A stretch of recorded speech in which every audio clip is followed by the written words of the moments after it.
All right, folks. Well, it's the top of the hour, and I want to welcome you to our session this afternoon on Workforce Innovation Opportunity Act. A panel of people that work in this funding sector on a regular basis are going to be with us today. I want to, first of all, thank those that have been with us, if they've been with us all day long. For Betty Gardner's welcome to SETI this morning at 10:45. And then we had a great keynote speaker from James Stanger, who's he's basically the IT evangelist, if you will, for CompTIA. And he had a great presentation about utilizing artificial intelligence and how CompTIA is recognizing that importance in its future certifications and credential programs. We then had a great panel that talked about hot trending careers, where we had subject matter experts talk about what's going on in opticianry programs, what's going on in the cannabis industry, and what's going on in the drone industry. Three totally different yet very dynamic growth industries, and the panel gave a great presentation on that.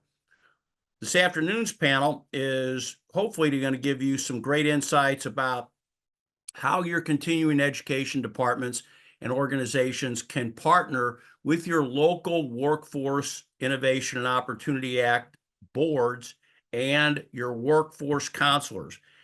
We know that you're always trying to find effective revenue streams to be able to support your students in the continuing education world. And we hope that this session will help you find some effective strategies that our panelists today are going to tell you have served them well, and how you can help meet the demands in your service areas looking forward. I am presenting today with Kayla Albrecht and Bill Shane, and I'm going to go into our next slide here and want to take the opportunity to professionally and personally thank our great sponsors. Our title sponsor, CIW, gold sponsor, AMCA and ProTrain, as well as all the others that you see here who have contributed as either a panelist, subject matter experts, or literally presenting with us at SETI this year. So thanks for all of you who've made SETI 2024 yet another great event. A little bit about SETI housekeeping. First of all, this session is being recorded. The links to the PDF of the presentation and the recordings will be made available after SETI ends this week. All attendees, whether you're here or cannot make it, you'll all get copies of the recordings and the presentation at the end of the week. All attendees who join today will automatically be muted when joining. Please use the Q&A box located on your lower navigational bar for any questions, and we'll get to your questions at the end of the session. Also, please feel free to post to social media using our hashtag SETI2024, and consider joining our SETI alumni group on LinkedIn. A great way to stay in contact with many of the subject matter experts that you'll meet during SETI this week, and stay connected with them in the future for all endeavors that you have.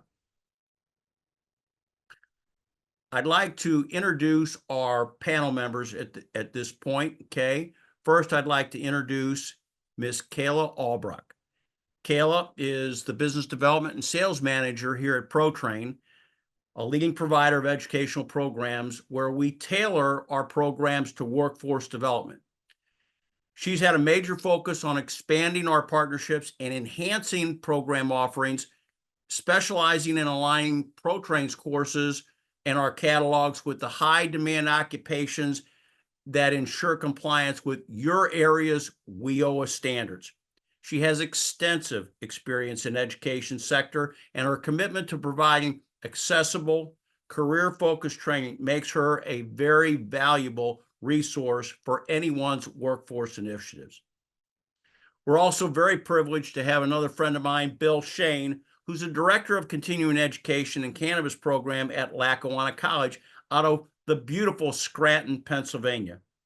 Bill's success is rooted in a desire to ensure college communities' educational programs are meeting the needs of their students and employers alike, with a constant emphasis on being nimble, entrepreneurial, and fast acting.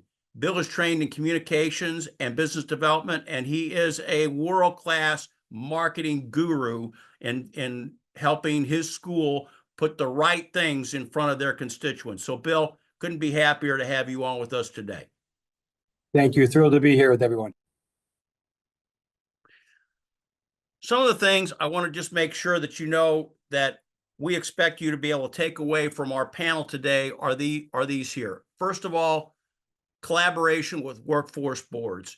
You're going to hear today about learning best practices from both Kayla and Bill about how to establish and maintain productive relationships with your local boards so that you can align your training programs with what your regional workforce needs are. There's two reasons that people get funded for workforce. It's not just to get people out of an unemployment line into a payroll line, but what the boards select are also bent on helping your service area, help your economy continue to recover and grow for its future. The next thing we're going to make sure we understand is how to engage productively with your workforce counselors in your service areas. Some of you have several areas that might be mapped to your school. It might not just be one area. It might just not be one county. It could be several counties on a regional basis, okay? So we're going to talk to you about how to discover the methods for working closer with these counselors to identify skill gaps and create targeted training programs that will absolutely enhance the employment opportunities for the workers in your service area.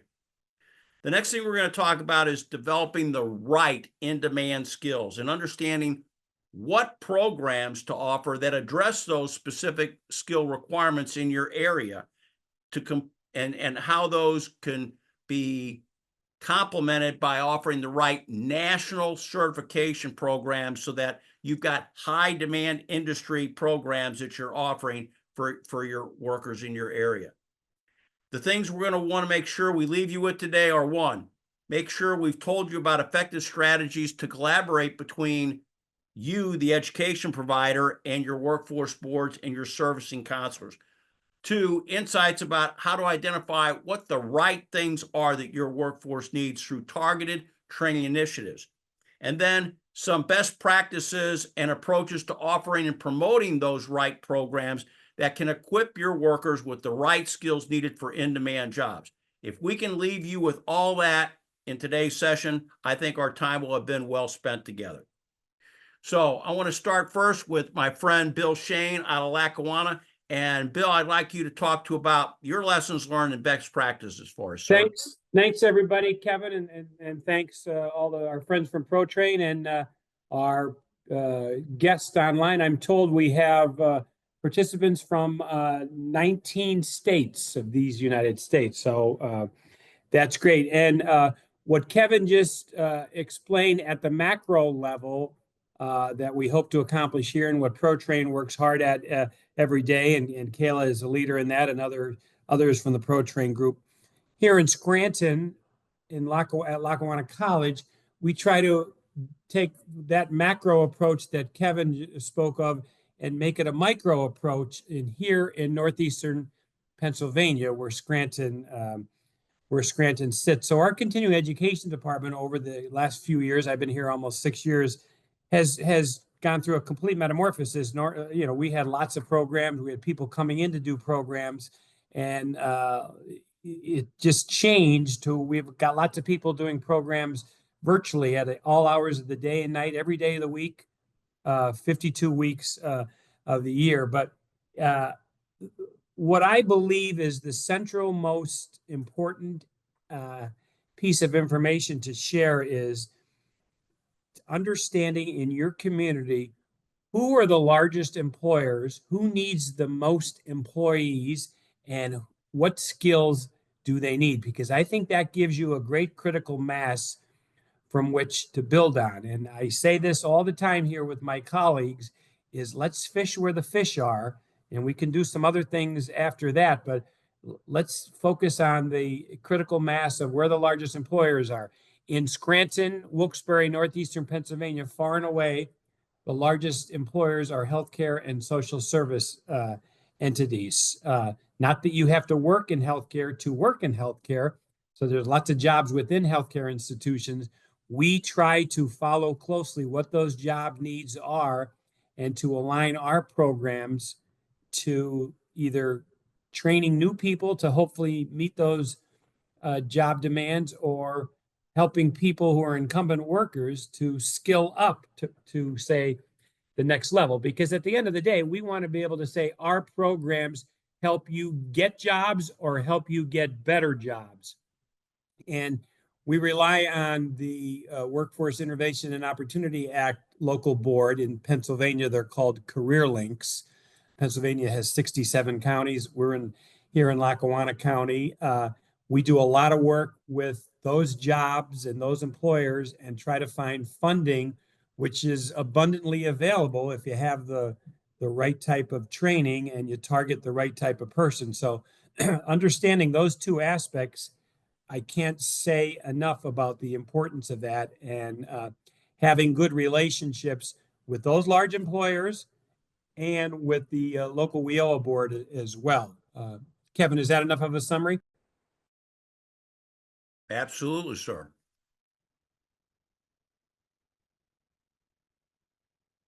And will Next, we entertain any questions, or do you want to wait till the end? we'll wait till the end. Okay. Next, we've got Kayla from Pro Train College, and she's gonna talk about some of the lessons that that she has. Take it away, Miss Kayla. Hello, everyone. Welcome. Everything that Bill had to say is exactly essential. And what I want to focus on today is a little bit of the best practices of what ProTrain has witnessed. We work with 43 states currently with offering our programs through your schools, through your businesses. So there is not a single state or area that is the same. Very much alike, I will say that, but not the same. So I want to just emphasize again that local demand. Whenever you're connecting WIOA funding to the specific jobs in your local workforce is essential, even as Bill said. But that job market data, those high demand jobs, asking your counselors, making relationships in those areas to get what those jobs are will really help you be able to address and focus on the needs of the unemployed, underemployed, military spouses, and the youth in your community. So using your resources in that local area to find that demand is going to be essential to, yes, start the process, which there's a few other steps ahead of that if you do need help with learning how to start that process. But building those relationships to emphasize the local demand is going to help you have a lot more connections. Clarifying those funding process. Again, not a single state that I have worked with has ever been the same. So learning and understanding what your funding process is key, such as eligibility requirements, and that's going to help you be able to assist your students with applying. And that is going to play an important role to ensure the students, especially those who are unemployed, underemployed, maybe they're struggling, just they're really, trying to stay on track there. You want to help them navigate that process easily. That clear communication, providing all the right resources, is going to significantly help to increase your enrollments and improve your student success as well. Speaking of student success, promoting outcomes. Whenever you're looking at completion rates, that is going to be a critical factor for schools and businesses to rely on the WIOA funding. So KPIs, key performance indicators, such as exam pass rates and yes, the number of jobs that they gain will directly affect your future funding, referrals. And I will tell you that ProTrain, we offer 87 programs that we provide automatic pass-fail rates on exams if that's something that your state requires you to have on hand. So keep that in mind. Promoting those also are going to be able to help you attract more students, help you gain visibility within your WIBs, your workforce investment boards. And that, again, is going to be one of the best practices. Excuse me. Success stories. Let's talk about leveraging those success stories. Success stories from past students who have benefited from WIOA funding is such a powerful tool. We all know word of mouth is the fastest form of marketing. So showcase these stories, demonstrate how your programs positively impact students' lives, their jobs. Those testimonials and case studies can be used to promote programs, not only for potential students, but also to your local workforce boards, local WIBs, to see that you have these programs that are successful. Last but not least, staying informed. Always stay informed and updated on what the WIOA funding regulations are, your caps, reporting requirements, very important there, keeping track of changes so that you can ensure that you're continuously accessing funds without interruptions. And I encourage you, maintain those regular relationships with your local workforce boards. That way you have, the counselors, the processes, and they're going to help you stay informed about updates and compliances. In conclusion, for what ProTrain wants to share with you for best practices, that these practices are going to help your schools, help your business so you can support your students, align with all the local workforce needs, maximize your usage of WIOA funding. And if you have questions, obviously feel free to ask. I know Kevin's going to talk a little bit about that, but Bill, do you have any comments to what I added? So Kayla did a great job, and she also mentioned something, that there are niche targeted audiences within the world of WIOA. Kayla mentioned veterans. I would also say programs funded for those with disabilities, people who are rotating out of the secondary school system, people who need some job supports because of one form or another of disability. Targeted market opportunities for those two, veterans, people with disabilities. Also for the recently released who were incarcerated. Lots of opportunities if you want to be niche focused on trying to develop programs to meet some specific niche needs. Those are just two examples. I would also say this too, because of the proliferation here at Lackawanna College with online participants, probably at any given time, we have 120, 130 people on our ProTrain programs, and ProTrain provides a lot of support. But we also augment some of those programs with our own tutors who help the students, who many of whom are not really familiar with e-learning. So we've made that a conscious investment to try to help make sure our metrics were meeting the goals of the WIOA funding source and helping our students move along. So some other anecdotes just to build on the great oratory of Kayla. Oh, thank you, Bill. I appreciate you. And yes, what Bill said, we do have other partners that will add tutors. They will augment, like he said, in areas. And one thing is that 2025, we do release our season passes. I highly encourage you to add those, have those in there, because that is a mentor that's available for the entire year for multiple of our programs that are geared towards entry level education to employment, to be able to give them that peace of mind, that extra hand for just in case they need help. So those are something that can be bundled. Thank you for those comments, Bill.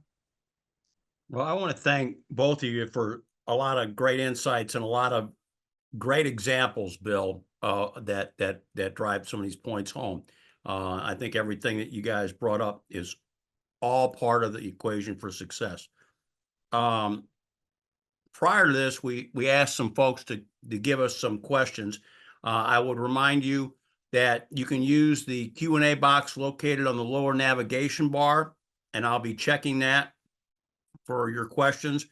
And if we've got some lead-in questions I want to get in front of Kayla and Bill here, but I'll also be checking that box, okay? All those questions will be part of the recorded session, and you'll hear all that. So let's kick it off with a couple questions here. Bill, how often does your local workforce board meet and decide about approving any new programs for funding where you're at there in Scranton? So just to reiterate, Scranton is here in Lackawanna County, and Lackawanna County has its own workforce investment board. There are actually 22 of them across the Commonwealth that comprise all 67 counties. So some of them are joinders, where 2 and 3 counties join together to form one workforce development board. But the one we deal mostly with is here in Lackawanna County, and it meets quarterly. But I would say that, and again, this is a niche, a subgroup. There's also a youth council of the local workforce development board that meets also quarterly on the, other times when the regular board does not meet, to discuss issues and program and funding streams that are specific to youth. And I think that's now up to age 24, if I'm not mistaken, is the youth target. So again, a niche of the WIOA market that we pay a lot of attention to.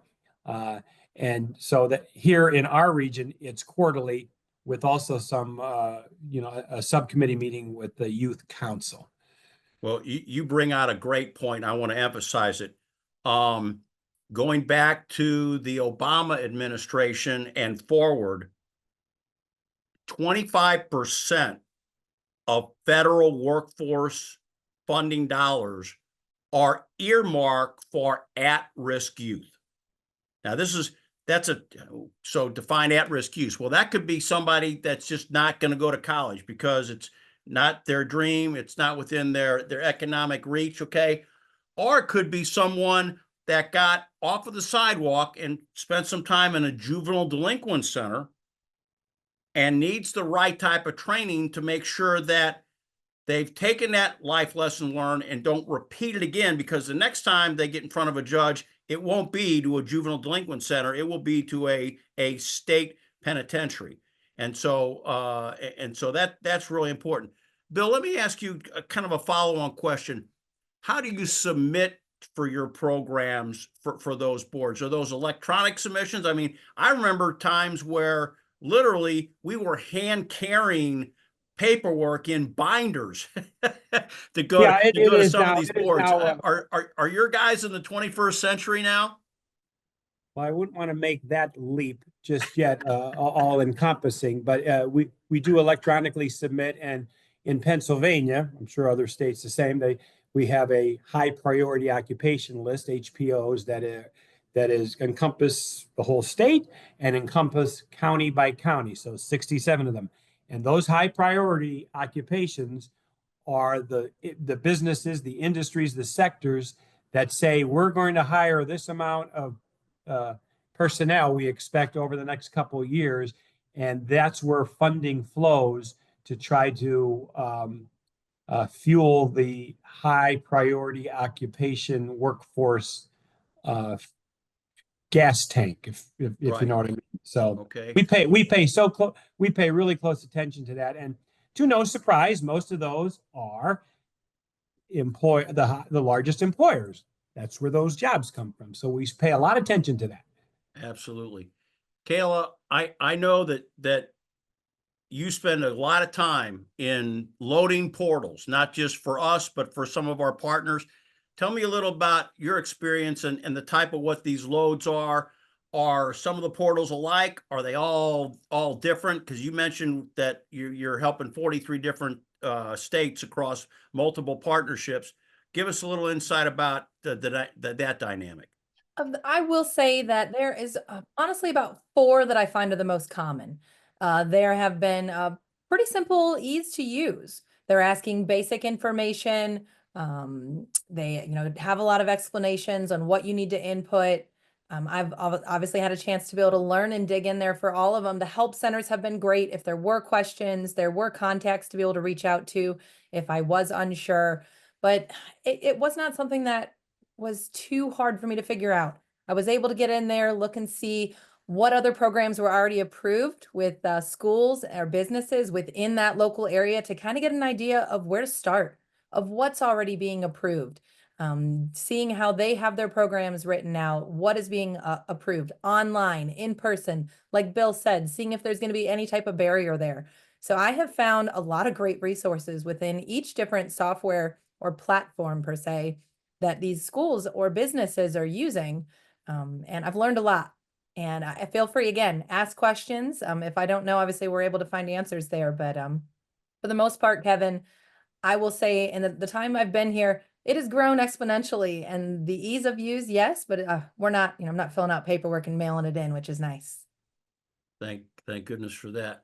Okay, I'm going to ask Bill, and then I'm come back to you. Okay. So tell us where you can research where these high demand career growth areas are in your service area? I mean, Bill, you said, you got to fish where the fish are at. Okay. I mean, that rang loud and clear, but okay, where do you know where to go cast that net, and how do you cast it? And how often would you say that outlook changes?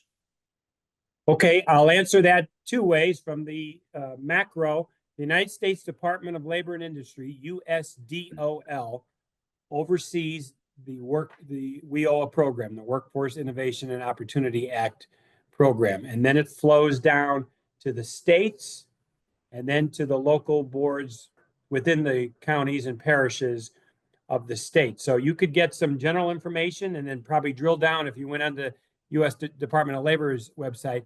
And then in Pennsylvania, as an example, there is a Department of Labor and Industry, which houses all that information about workforce training and other issues as well.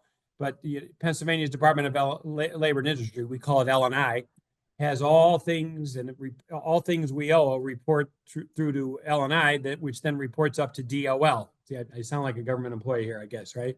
So that's where you get it. In our area, in our state, the Commonwealth publishes monthly reports on employment demographics, all sorts of demographics for each of the 67 counties. So we review those forms every month. And I'm sure in your respective states, those listeners here, the same would hold true.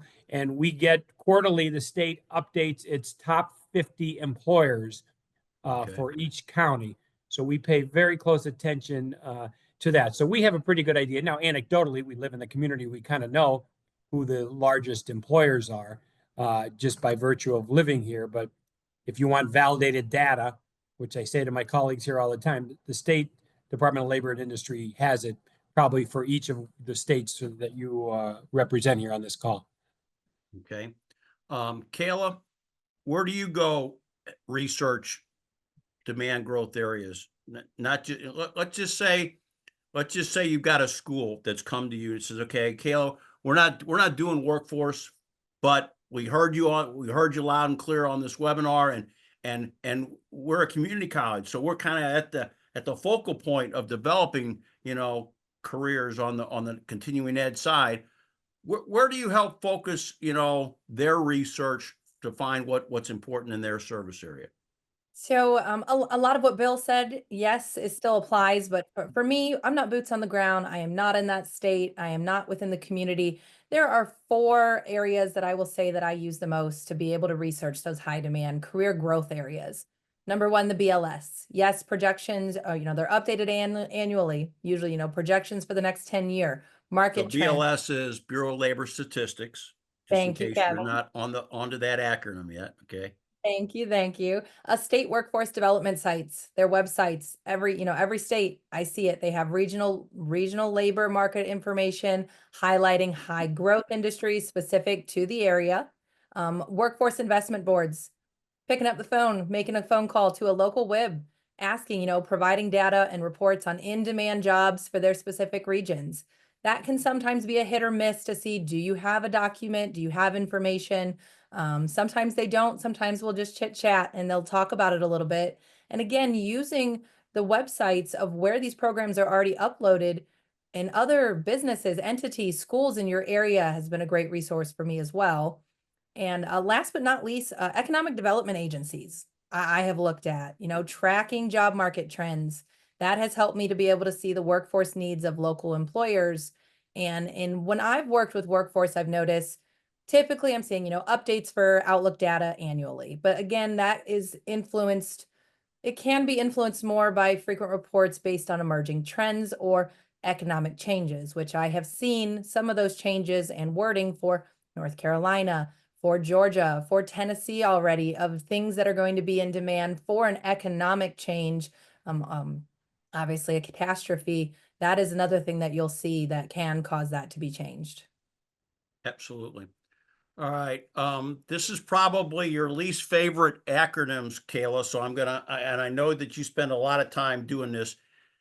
Tell me what you mean, because a lot of these agencies, they want to not only know the programs, they've got these columns for SOC and SIP codes. Tell me in our audience what those are and why are those important in this research that you have to do for these boards?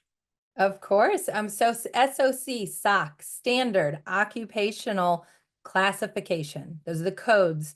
These are going to be used by federal statistic agencies.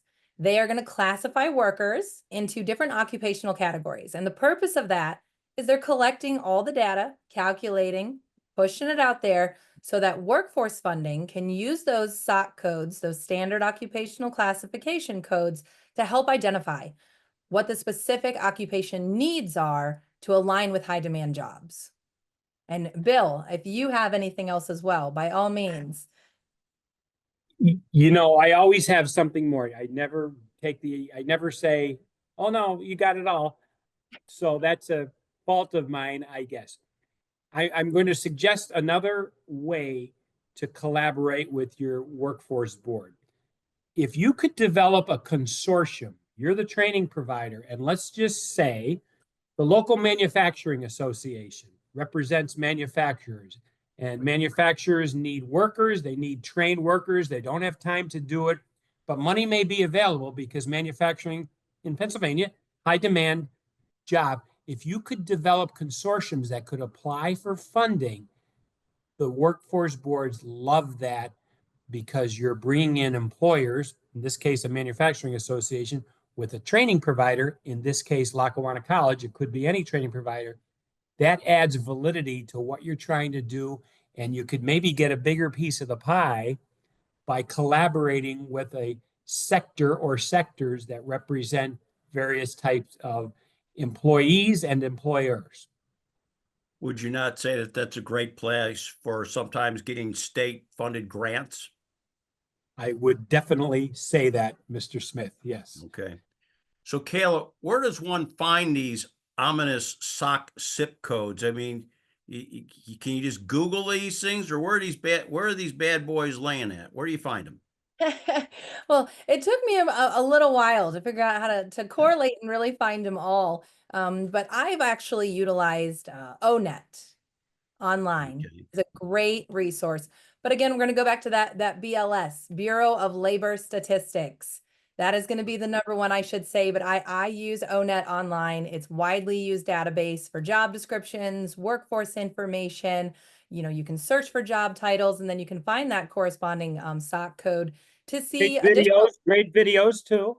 Yes, great videos. It has a lot of great, how do I even word this? A lot of, it's a great visuals that uncomplicate what someone is looking for, whether you're working with a student directly, or even if it's just me reading something.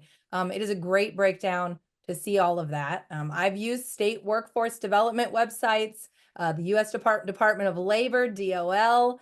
So I have quite a few resources. I will say for me, like Bill said, great videos. I enjoy ONET online.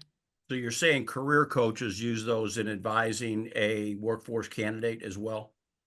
Yes, they do. We have seen them. We've seen counselors across the nation, partners, roadmaps. I know we mentioned roadmaps earlier as well as a good one that we're doing, that we work with multiple partners.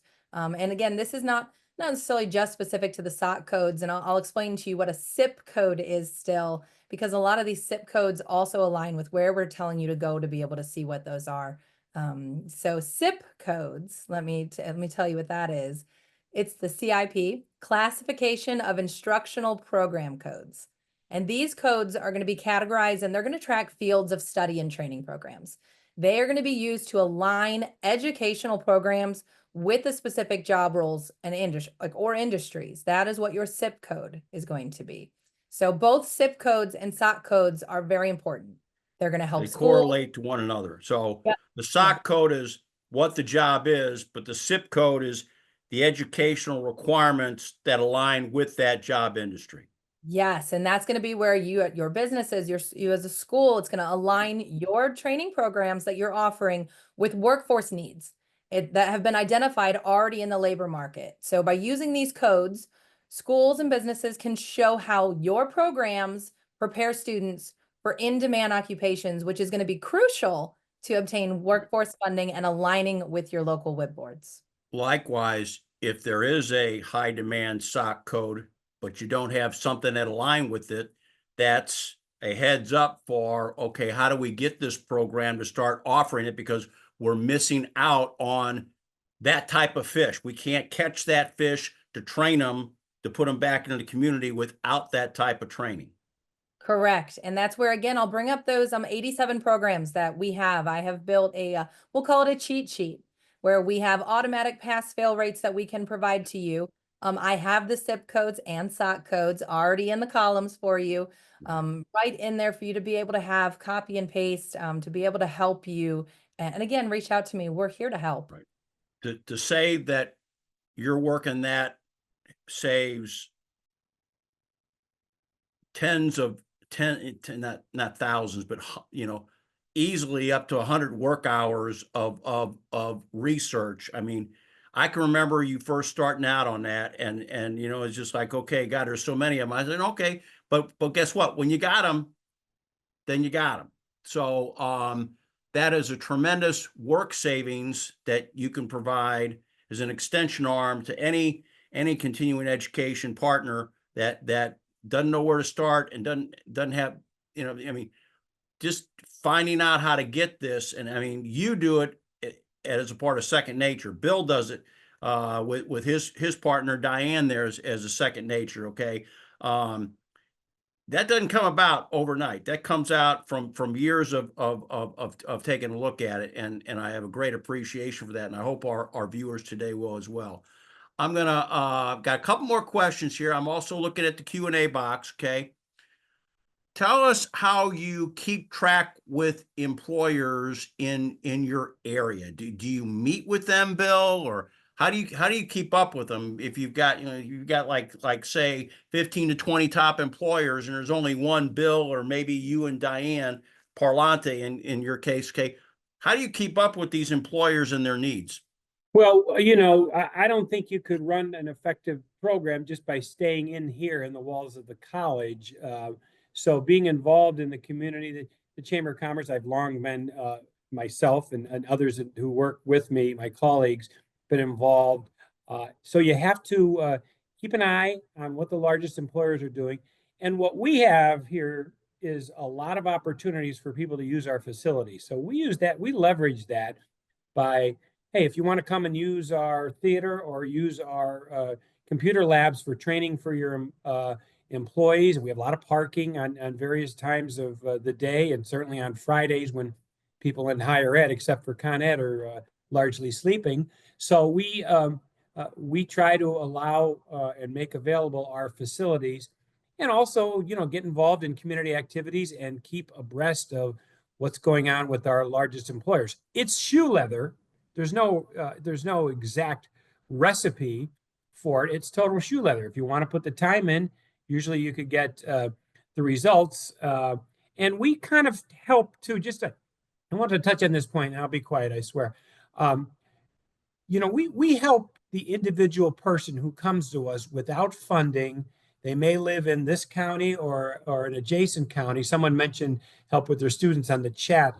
And we try to lead them to where funding might support what they need. They may not know of the funding availability, and we try to get them that funding here to help support getting them to the next level. And just an addendum to that, we have contracts with 18 other workforce boards in Pennsylvania. So you're not married to only your county or your parish or whatever. You could develop relationships with other workforce boards and try to get students from those areas who those programs might not be available from the local training providers. So we've been successful in getting contracts with our other WIOA boards, about 18 of them right now, because I'm always worried about revenue share. I don't want 90% of my revenue to be from one source. So we try Right. Always have to be mindful of all the possible buckets of money, because those buckets ebb and flow from time to time. You mentioned, being a part of your Rotary or your Chamber of Commerce. Okay. I had a partner ask me, because they were invited to actually have a high-level representative sit on their workforce investment board. What are your thoughts on that, Bill? You get invited, do it. That would be awesome. Yes. Now, the caveat to that is, does that make you and your organization ineligible for funding? So I think it's a good question to ask up front. Right, could become a conflict of interest, but I mean, my line of thought is if it's not a conflict of interest and you can hear what's going on in the minds of those employers, you need to do that. Particularly if you're trying to attract, say, a new business, say something new, like you don't have any manufacturing, but all of a sudden your low cost of living has attracted that to start coming in, and somebody's starting to think about building a couple manufacturing plants. You want to be on the front end of that process, because the first thing they're going to want to do, they're not going to want to transplant a workforce from out yonder to bring them into Scranton. They're going to want to hire local people from the Scranton area to populate those plants. But they got to figure out how to train them. And in many cases, they might not have any manufacturing experience at all. But you want to be on the front end of those discussions, right? Likewise, if it's a bad day and somebody's closing down a plant, you want to know that they're about to hand out 430 pink slips 2 weeks from now, so you can talk to them about maybe some federal trade dollars, some tax dollars that you can get in front of that, and sit down with the HR heads of these corporations and say, hey, look, I know you're shutting down, and it's a terrible thing, but let us help you minimize that pain by starting to talk about how we can get these people retrained, so it's not a total bad news story. It's a step off into their future type thing. And an anecdote to that, we had a local nursing home 6 months ago close because of some survey problems.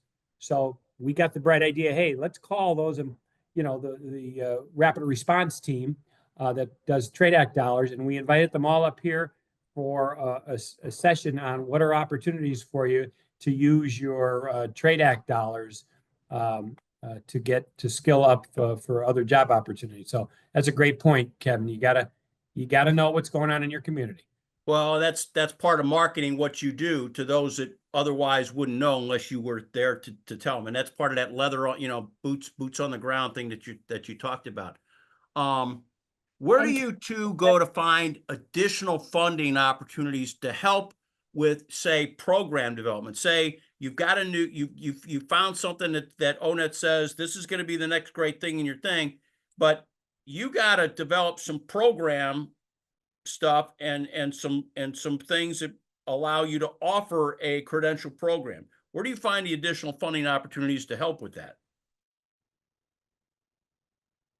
Kayla, you want to take it first? Yeah, so one thing I just wanted to pop on here for if people are thinking of, I know we heard Bill say he's in 22 boards in his state. And one, you might be thinking, well, how do we do that? SOC codes, MSIP codes. You are not just aligning to those jobs that are in just your local. Look at your state. Look to see what that demand is to be able to open up the area for you to be able to offer more and help a larger range of your, not just, your community, your entire state. And that is a great point that you made earlier, Bill. One thing I want to mention as well is recovery funds is a big one that I work with multiple partners. Recovery funds is something, the most recent that we've worked with was ARPA, American Rescue Plan Act. We are still in multiple states helping students, helping partners be able to utilize those funds. I know quite a few of the ones that we're working with now end in December, but it is forever rotating. There is always going to be a need for training, recovery. Keep a close eye, close hand, be, close with your community to see when you are able to help your community with those funds. And Bill, I know you've mentioned quite a few others already. You mentioned TRADOC. I know you've mentioned that there's different workforce innovation funds as well that I know I've worked with you guys on. But really for us, that recovery funds is a big one we see pop up all over, especially in online formats, I'm noticing. Right. And you mentioned something about oh gosh, you just mentioned I'm having a let me just add your moment here. Go ahead. Let me just add what your brain gets jogged here. So we kind of look at it in a couple ways here. So the federal budget hopefully gets passed and enacted every October. So once that's done and rules and regs are promulgated, you could find funding within different streams of the federal government. So that's when it becomes available. Here in Pennsylvania, we're on a July 1 to June 30 status. So we're always cognizant of what's coming out of the state budget in terms of training dollars and opportunities. But one area that we really spend time on, and a lot of people are sleeping here when this is going on, when they call me the week after Memorial Day and say, our budget's done on June 30th, I have $100,000 to spend, I don't want to lose it. Can you develop a program started at least by June 30th? We could carry it into next year. So you have to be opportunistic and willing to be working when a lot of people in higher ed aren't. That's not to be critical of higher ed people. I'm just telling you what my experience has been. So you got to be nimble and entrepreneurial when dollars are unspent at the end of any given fiscal year, and when new dollars are populated into a new budget for the new fiscal year. We saw a partner not unlike that, Bill, where they came to us and said, I got $180,000 on about the 15th of October, and I have to spend it by 1 December. And so the first thing we did is we went to their area and looked at the high demand things, and we targeted those programs, and people were eating it up, left and right. That said, thanks for giving me time for the senior moment to recycle. Okay. There is no doubt in my mind, because of the horrific effects of both Helene and now Milton, there are areas where entire towns and everything that was in them are not going to be there. We've already seen that in the western sector of North Carolina, okay, out in Asheville, okay. Now, there's not a big sprawling metropolis in Asheville, okay. It's a lot of mom and pop shops and a lot of tourism stuff there, but there are some manufacturing things in that area, okay, and they're level, they're gone, okay, and when these big environmental catastrophes happen, and they have to move, okay, because there's nothing left to live in, they're going to have to go to where the jobs are. And where the jobs are where they're going to replant their seeds for their family and their future. And that's where some of these recovery dollars are going to be. We've seen a lot of the ARPA dollars that, Kayla, you mentioned in Florida. I am certain that even though those are about ready to turn off in Florida for a couple of partners that we got there, the pathway of Milton is gonna be there. So I mean, Yes.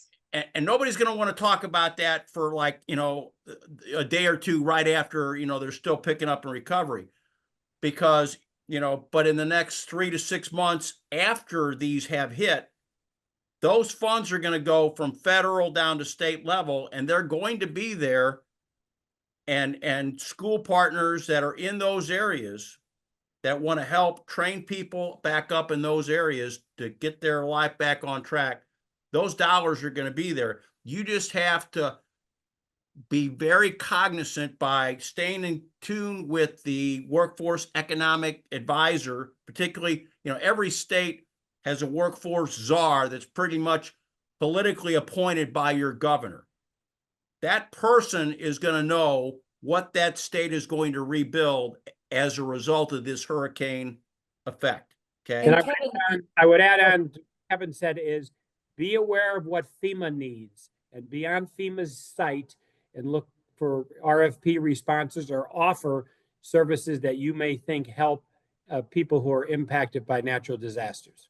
Yes, and Kevin, you and I work with partners as well, and not even our heart goes out to everyone affected by all of these, even before preparing ahead of time. We've worked with a partner most recently in the last couple months trying to get grants to have a training bus that they can take to these locations.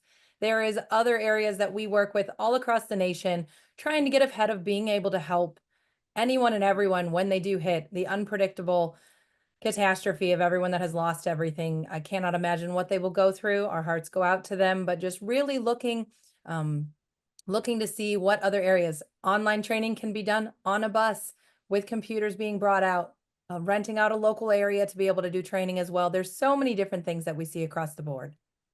Right. Well, you're both spot on.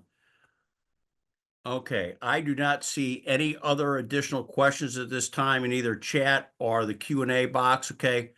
First of all, I want to both personally and professionally thank both Bill and Kayla today for answering all my crazy questions. Okay, hopefully of which you will have found really relevant to what we said that we wanted to leave you with as a result of today's session. We want to take time out once again to thank our sponsors, CIW, AMCA, ProTrain, and all those that you see here on this chart, who all have been a part of SETI 2024's success. I would like to remind everyone that tomorrow on 9 October, the first session we're going to have at 11 o'clock is going to be talking about certification programs that military spouses through the MyCAA program, a DoD-funded program, and some great updates for additional funding for rank structure has just changed going into FY25. And we've got two great partners, one out of Texas A&M Kingsville and one out of University of Texas El Paso, that will be on the panel with me tomorrow at 11 o'clock Eastern time to talk about that. Then after lunch, we're going to talk about some best practices for our partners that deal with grants. We're going to have a gentleman out of Dene College and talk about the tribal nation grants that are out there for the Great Navajo Nation out of Dene. John Kressler out of Butler College, just out of Kansas City. And then Ren Parikh, Ideal Institute of Technology out of Texas. So you're going to learn about grants. We talked about grants in a couple different programs today. We talked about it on our session here with Bill and Kayla. You know, how do I get my head wrapped around a grant? How hard is it to write a grant? And how do I get into that? Because that is another funding source and none of those pockets of money that Bill talked about that allow you to go after more fish in your service area. And then we're going to wrap up the day at 3 o'clock tomorrow with empowering communities by understanding the nonprofit sectors and their roles. There are a lot of nonprofit organizations that could utilize your training programs in helping address the needs of their service organizations and those that they serve in their communities. So, my friends, I want to thank you. Bill, thanks. Kayla, thanks for being on with me today. Appreciate your time as well. Thanks to everybody that joined SETI today, and we hope you have a great rest of your day. And you will come see us again for tomorrow on SETI Day 2 at 11 o'clock. Thank you all. Have a wonderful day. Be safe and say the prayers for those in the way of Milton, because they're going to need it. So send your prayers and thoughts to those in the community. Thank you all. Have a great afternoon. Bye-bye now.